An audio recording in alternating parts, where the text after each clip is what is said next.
शोर में आज फिर सबसे बड़ी अदालत लगी। सुप्रीम कोर्ट ने जेआईटी रिपोर्ट पर बड़े सवालात उठा दिए। क्या दस्तावेजात का सोर्स जाने बगैर उन्हें दुरुस्त करार दिया जा सकता है? क्या दस्तावेजात कानून के मुताबिक पाकिस्तान मुंतकिल की गई? क्या कतरी खतूत बोगस हैं या खुद साख्ता कहानी?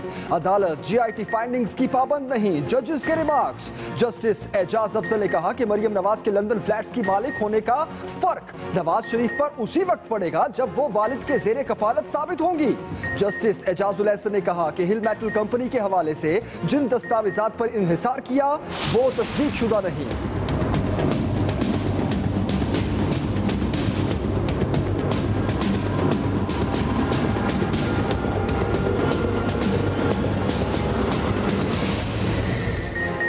वजीर आजम ने जेआईटी में आईएसआई अफसर पर उंगलियां उठा दी। ब्रिगेडियर नुमान सईद नामजदगी के वक्त उस इदारे में तैनात ही नहीं थे।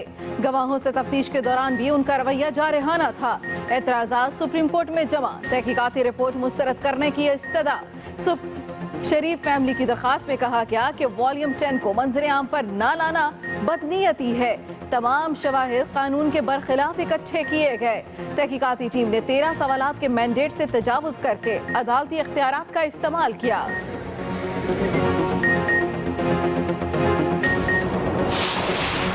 वजीर आजम पर जिरह करनी है, अदालत तलब किया जाए। तहरीक इंसाफ के वकील नईम बुखारी की इस्तदा। दलाइल देते हुए कहा कि नवाज शरीफ हिल मेटल कंपनी के बेनिफिशियल ऑनर हैं। मुनाफे से 88% रकम इन्हें भेजी गई। शरीफ खानदान ने जेआईटी में जाली दस्तावेजात पेश की जिस पर फौजदारी मुकदमा बनता है। जस्टिस एजाज अफजल ने रिमार्क्स दिए कि जरूरत महसूस हुई तो वॉल्यूम 10 को भी खोल कर देखेंगे। पहले आंसू खत्म नहीं हुए थे कि एक और ऑफशोर कंपनी का जनाजा आ गया। बेनामियों का जुम्मा बाजार लगा हुआ है। कौम की नाक कट गई कि वजीर आजम दूसरे मुल्क में नौकरी करता है। शेख रशीद के सुप्रीम कोर्ट में भरपूर दलाइल। कहा 1500 रियाल लेने वाले कैप्टन रिटायर्ड सफदर के भी 12 मुरब्बे निकल आए। जोश गालिब आया तो जज को जनाब स्पीकर कह गए, फिर मुआजरत करना पड़ी। अदालत से बाहर आते ही नई पेशगोई भी कर दी। मैंने अपनी जिंदगी में इतनी बेशरम हुकूमत नहीं देखी। जो जेआईटी को गाली दे रहा है वो सुप्रीम कोर्ट को गाली दे रहा है कि घर वालों को धमकियां दी हैं, उनके खिलाफ गलीज जबान इस्तेमाल की है। इसी जगह मैंने कहा था सबूत भी निकलेंगे और सियासी ताबूत भी निकलेगा। पहले मैं 10 हफ्ते कह रहा था, अब 6 हफ्ते कह रहा हूँ। वॉल्यूम 10 जिसको सुप्रीम कोर्ट से भी छुपाया जा रहा है उसको फरहम किया जाए। जिसने सुप्रीम कोर्ट के ऊपर अपने गंदे कपड़े टांगे वो आज सुप्रीम कोर्ट की बालादस्ती और आइन की बालादस्ती की बात करते हैं। समाअत के बाद हुकूमती टीम का अंदाज जारहाना। सुप्रीम कोर्ट से वॉल्यूम 10 को पब्लिक करने का मुतालबा। मरियम औरंगजेब ने सियासी क्रीज संभाली और बोली कि जेआईटी किस ऑर्डर के तहत काम जारी रखे हुए है। सुप्रीम कोर्ट पर गंदे कपड़े टांगने वाला शख्स आइन और कानून की पासदारी की बात करता है। दानियल अजीज ने भी अपने अंदाज में हरीफों पर वार किए।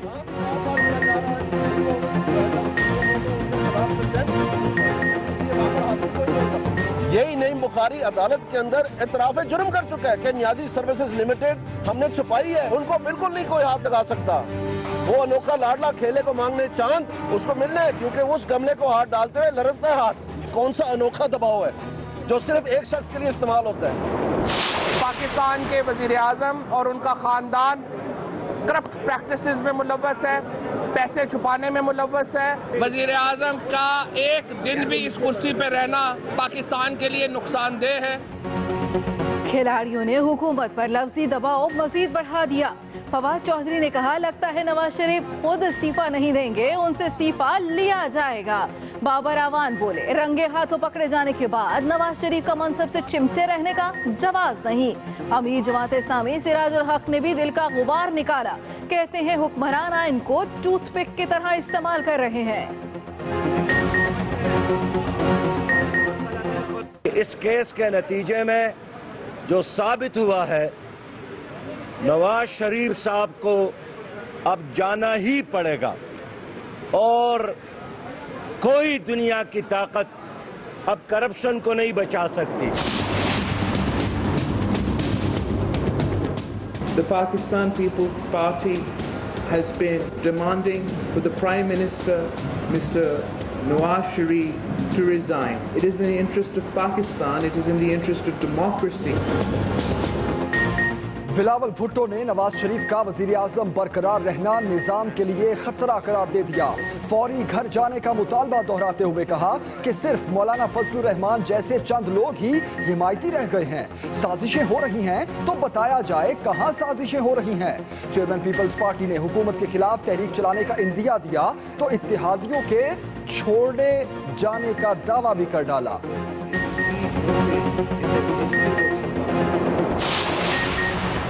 रिकॉर्ड टेम्परिंग का मामला, चेयरमैन SCCP जफर हिजाजी की 21 जुलाई तक जमानत मंजूर, 5 लाख रुपए की मचल के जमा कराने की हिदायत।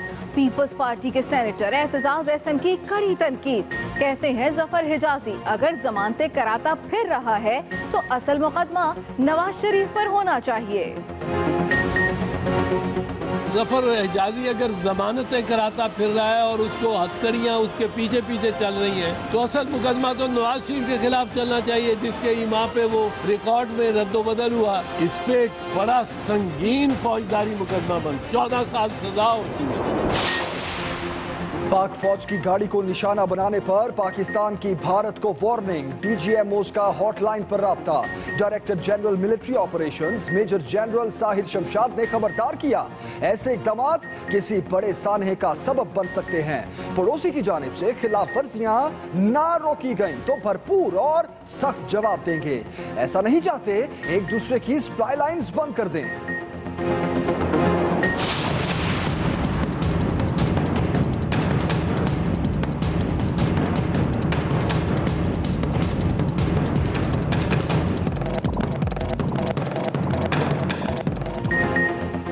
पेशावर में दहशतगर्दों का एक और वार, हयाताबाद में फोर्सेस की गाड़ी पर खुदकुश हमला, मेजर शहीद, 4 जवानों समेत 11 अफराद जख्मी हो गए।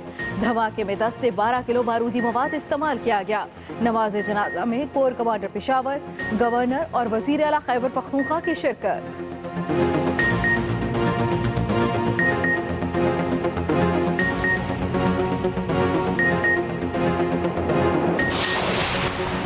सिंध पुलिस में बड़े पैमाने पर तकर्रियां और तबादले, कराची पुलिस चीफ की सीट एक बार फिर गुलाम कादिर थेबो ने संभाल ली।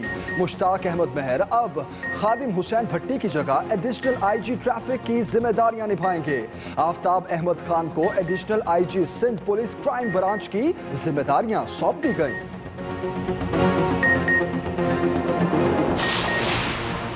कराची में डाकुओं को लेने के देने पड़ गए। ज्वेलरी शॉप में लूटमार करने घुसे तो शहरियों के हत्थे चढ़ गए। बिफरे लोगों ने मौके पर सर्विस की तो हाथ जोड़कर माफिया मांगते रहे। मजीद ट्यूनिंग के लिए पुलिस वाले थाने ले गए। फारूक सत्तार अच्छे सियासी हिदायतकार के साथ डायलॉग बाजी के भी माहिर निकले। सहाफी ने पूछा, क्या MQM इतनी शरीफ हो गई है कि धांधली करके हरा दिया गया? मुत्तहिदा पाकिस्तान के सरबराह ने अपना जवाब ऐसा दिया कि लाजवाब कर दिया सबको और हंस पड़े। क्या शरीफ हुए, सारा जमाना बदमाश हो गया।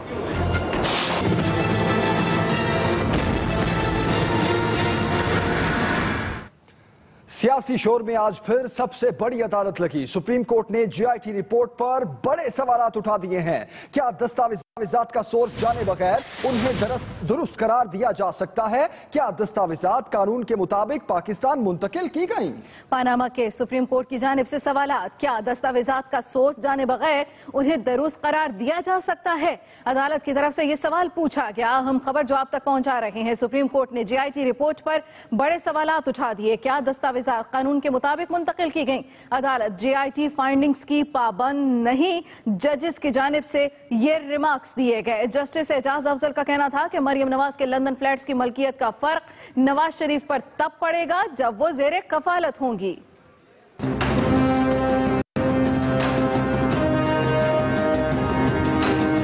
मुल्क की तारीख का सबसे बड़ा मुकदमा एक बार फिर बड़ी अदालत के कटहरे में आ गया। पनामा केस में GIT रिपोर्ट पर पहली समाअत सुप्रीम कोर्ट ने रिपोर्ट पर कई सवालात उठा दिए। क्या जेआईटी दस्तावेजात का सोर्स जाने बगैर इन्हें दुरुस्त करार दिया जा सकता है? देखना होगा क्या दस्तावेजात कानून के मुताबिक पाकिस्तान मुंतकिल की गई। क्या कतरी खतूत बोगस हैं या इनसे मुतल्लिक बनाई गई कहानी खुद साख्ता है? सुप्रीम कोर्ट ने करार दिया जेआईटी की दस्तावेजात काबिल कबूल होने से मुतल्लिक बात होना बाकी है। अदालत जेआईटी फाइंडिंग्स की पाबंद नहीं।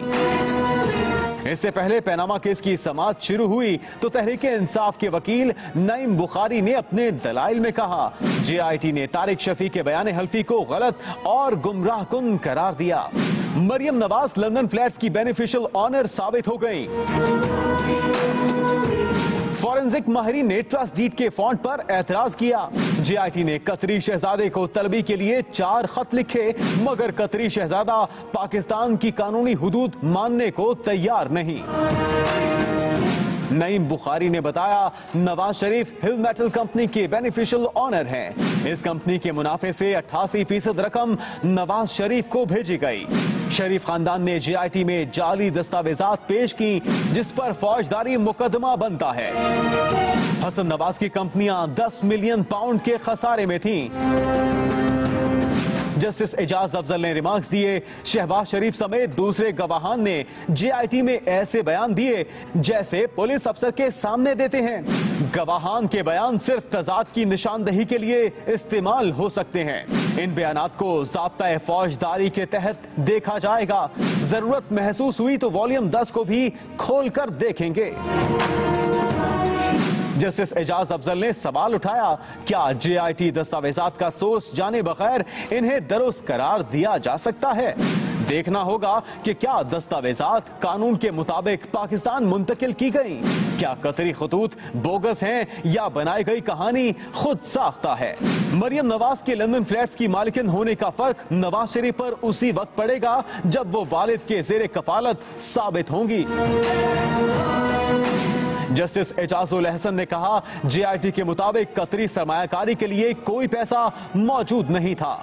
जेआईटी ने हिल मेटल कंपनी के हवाले से जिन दस्तावेजात पर इन्हिसार किया वो तस्दीक शुदा नहीं। रिकॉर्ड के मुताबिक नवाज शरीफ को एफजेडई कंपनी से कुछ न कुछ तनख्वाह मिलती रही है। हसन नवाज के नाम फ्लैगशिप समेत 8 कंपनियां बरतानिया में रजिस्टर हैं। जस्टिस अजमत सईद बोले एफजेडई की दस्तावेजात कानूनी मुआवनत के नतीजे में मिली। असासे आमदन से जायद होने के नतायज क्या होंगे वकला मुआवनत करें। जमात इस्लामी के वकील तौफीक आसिफ के दलाइल पर जस्टिस एजाजुल अहसन ने कहा हम जेआईटी फाइंडिंग्स के पाबंद नहीं। आप बताएं जेआईटी फाइंडिंग्स पर अमल क्यों करें। जस्टिस शेख अजमत ने रिमार्क्स दिए बताएं हम अपने कौन से इख्तियारात का किस हद तक इस्तेमाल कर सकते हैं। जमात इस्लामी के वकील ने कहा बादिउल नजर में वजीर आजम सादिक और अमीन नहीं रहे। जस्टिस अजमत सईद बोले अगर बादिउल नजर कह दिया तो फिर केस ही खत्म हो गया। वजीर आजम के वकील ख्वाजा हारिस ने अपने दलाइल में कहा जेआईटी की रिपोर्ट नाकाबिल कबूल दस्तावेजात पर मबनी है। दस्तावेजात हासिल करते वक्त कानून की खिलाफ वर्जी की गई। इन्हें सबूत के तौर पर तस्लीम किया जा सकता है न ही रिपोर्ट पर रेफरेंस दायर हो सकता है। जस्टिस एजाज अफजल ने ख्वाजा हारिस को कहा कानूनी पहलुओं तक महदूद रहें। चाहते हैं अदालत और अवाम का वक्त जाया ना हो। अदालत ने पनामा केस की समाअत मंगल तक मुलतवी करते हुए ख्वाजा हारिस को दलाइल जारी रखने की हिदायत कर दी। Aqeel Afzal, Express news, Islamabad. आगे बढ़ते हैं। एक और बड़ी खबर थी आपको। वजीर आजम ने जेआईटी में आईएसआई अफसर पर उंगली उठा दी है। ब्रिगेडियर नोमान सईद नामजदगी के वक्त इस इदारे में तैनात ही नहीं थे। गवाहों से तफ्तीश के दौरान भी उनका रवैया जारहाना था। वजीर आजम ने जेआईटी में आईएसआई अफसर पर उंगली उठा दी है। ब्रिगेडियर नोमान सईद नामजदगी के वक्त इदारे में तैनात ही नहीं थे। बड़ी खबर दे रहे हैं आपको। और नवाज शरीफ का यह भी कहना था कि गवाहों से तफ्तीश के दौरान आईएसआई अफसर का रवैया जारहाना था। एतराजात सुप्रीम कोर्ट में जमा।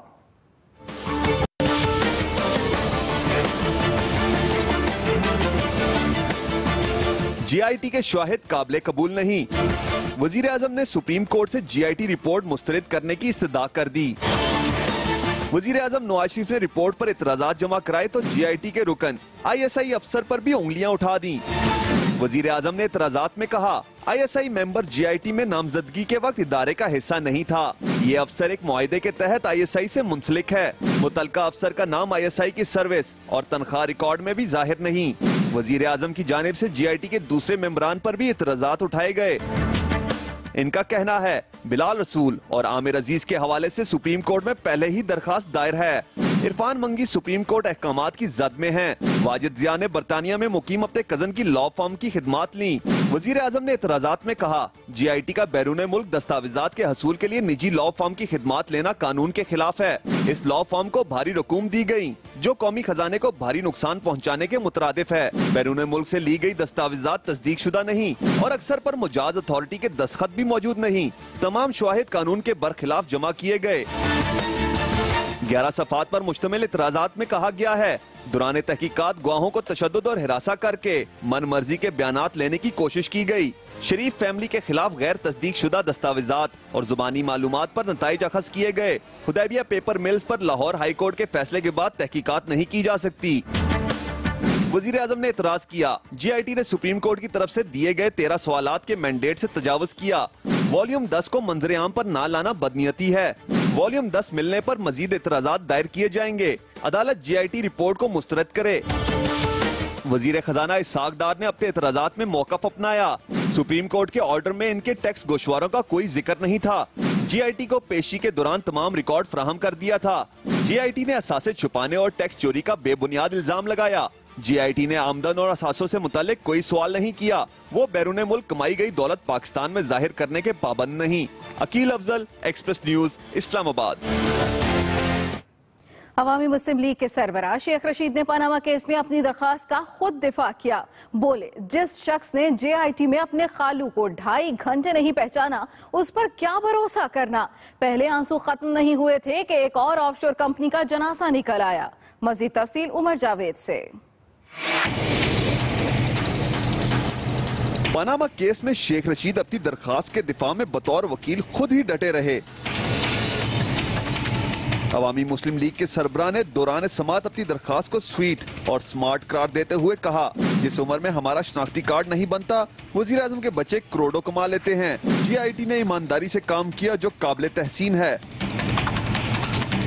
शेख रशीद ने कहा बेनामी कंपनियों का जुमा बाजार लगा हुआ है। कौम की नाक कट गई कि वजीर आजम दूसरे मुल्क में नौकरी करते हैं। शेख सईद और सैफुर रहमान नवाज शरीफ के फ्रंटमैन हैं। शेख रशीद ने मौका अपनाया। GIT रिपोर्ट के बाद मरियम नवाज के लंदन फ्लैट का मालिक होने में शक नहीं रहा। रिपोर्ट में शरीफ खानदान की मजीद ऑफशोर कंपनियां भी निकल आई हैं। सारा खानदान ही बेनामियों का टब्बर है। हुकूमत की यही स्ट्रेटजी है कि डिले हो, मुल्क में खाना जंगी हो। जो जुबान ये GIT के खिलाफ इस्तेमाल कर रहे हैं मैं नहीं देखता। मैंने अपनी जिंदगी में इतनी बेशरम हुकूमत नहीं देखी। शेख रशीद ने एक बार फिर हुकूमत के जाने की डेडलाइन दी और वजीर आजम पर एक इल्जाम भी लगा दिया। इसी जगह मैंने कहा था सबूत भी निकलेंगे और सियासी ताबूत भी निकलेगा। पहले मैं 10 हफ्ते कह रहा था, अब 6 हफ्ते कह रहा हूँ। कौम तैयार हो जाए। नवाज शरीफ का एजेंडा जजिस को और जर्नैलों को से टक्कर लेना है। अवामी मुस्लिम लीग के सरबराह का कहना था सारी कौम सुप्रीम कोर्ट के पीछे खड़ी है। Umar Javed, express news, Islamabad. वज़ीर मुमलिकत बराए इत्तलात मरियम औरंगजेब ने GIT रिपोर्ट का वॉल्यूम 10 पब्लिक करने का मुतालबा कर दिया है। कहती हैं कि सुप्रीम कोर्ट आइन और कानून के मुताबिक फैसले करेगी। जबकि दानियाल अजीज कहते हैं मुखालफिन के वकला ने रवायती ड्रामा जारी रखा हुआ है। GIT की रिपोर्ट को मुस्तरद और केस को खत्म किया जाए।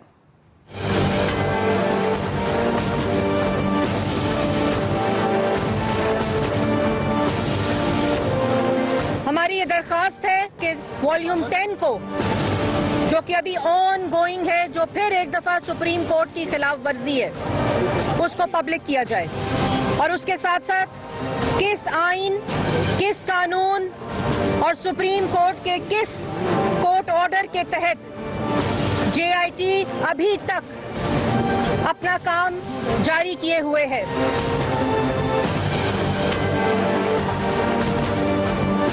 जिनकी करप्शन की दास्तानें पूरी कौम और पूरी अवाम ने देखी।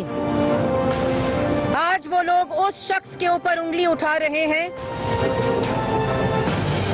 जिस शख्स के ऊपर बददयानती पे मबनी JIT ने भी एक भी इल्जाम नहीं लगाया।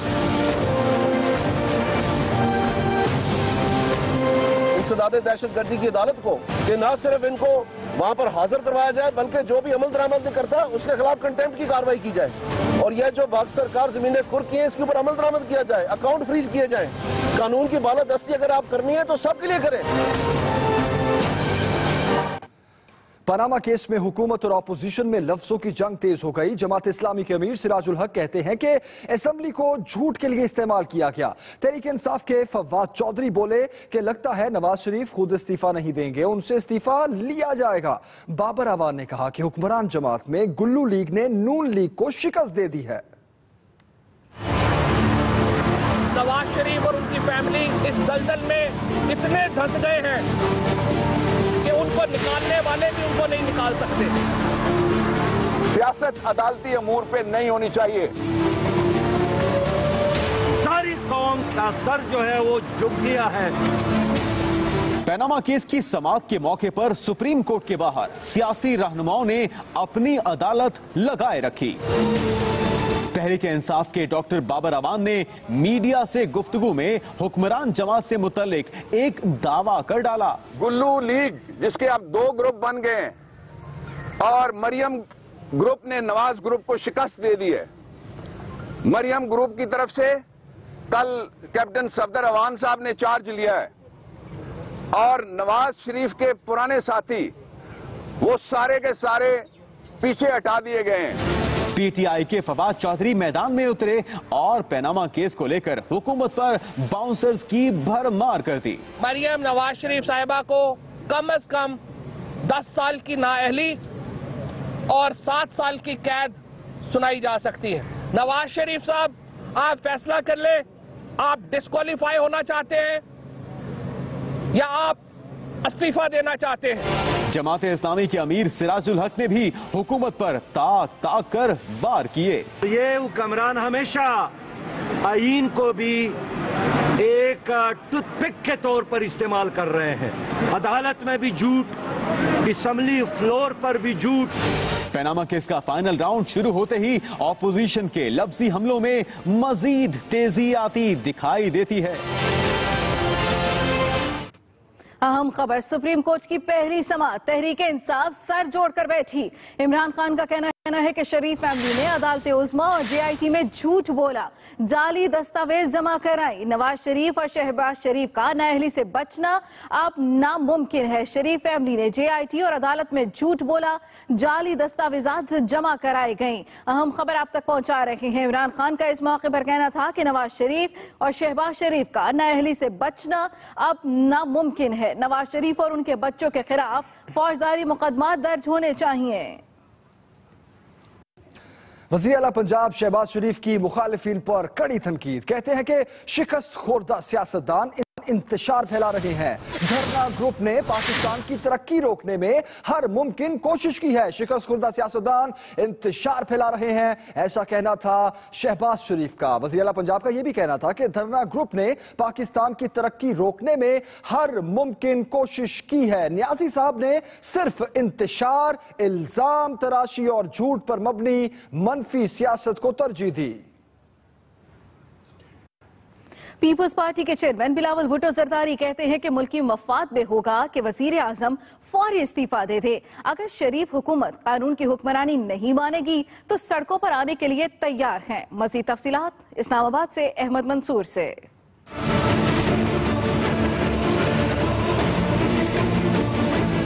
पीपल्स पार्टी के चेयरमैन बिलावल भुट्टो जरदारी भी हुकूमत के खिलाफ खुलकर सामने आ गए। नेशनल प्रेस क्लब इस्लामाबाद में बोले तो नवाज शरीफ से एक मर्तबा फिर फौरी इस्तीफे का मुतालबा कर दिया। To reiterate the demand for Prime Minister Nawaz Sharif to resign based on the findings, the damning findings of the Joint Investigation Team, which means that the Prime Minister has lost all social, moral, political and legal authority to remain the Prime Minister of Pakistan. Bilawal Bhutto ने खुद को एहतसाब के लिए पेश करते हुए हुकूमत के खिलाफ तहरीक चलाने का अंदिया भी दिया, लेकिन तहरीक की हिकमत अमली बताने से इनकार कर दिया। If the Sharif government does not accept the rule of law, फिर हम we'll have to use all options available to us. हम निकालेंगे इस रूल, लेकिन मैं अभी आपको ये स्ट्रैटेजी नहीं बता सकता। मीट दी प्रेस से पहले बिलावल भुट्टो जरदारी ने F8 कचहरी में अदलिया बहाली तहरीक के शोहदा की यादगार पर तकरीब में भी शिरकत की। Ahmed Mansoor, Express news, Islamabad. पेशावर में खुदकुश धमाके से फ्रंटियर कोर के मेजर शहीद और 4 जवानों समेत 11 अफराद जख्मी हो गए। खुदकुश बमबार के आजाद DNA टेस्ट के लिए भिजवा दिए गए हैं। मजीद तफसील बता रहे हैं जहांगीर शहजाद।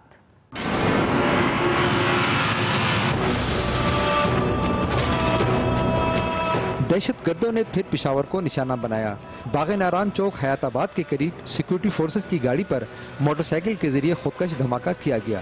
ISPR के मुताबिक धमाके में मेजर जमाल शीरान शहीद और 4 जवान समेत 7 सिविलियन भी जख्मी हुए। हयाताबाद में बागे नारायण चौक पे हिट हुई है। जो अटैकर है वो सुसाइडर है। 125 मोटरसाइकिल पे उसने हिट किया है। बम डिस्पोजल स्क्वाड के मुताबिक 10 से 12 किलो बारूदी मवाद इस्तेमाल किया गया। मोटरसाइकिल सवार ने 5 से 6 किलो बारूद वाले खुदकश जैकेट पहन रखी थी। CTD ने शवाहिद इकट्ठे कर लिए।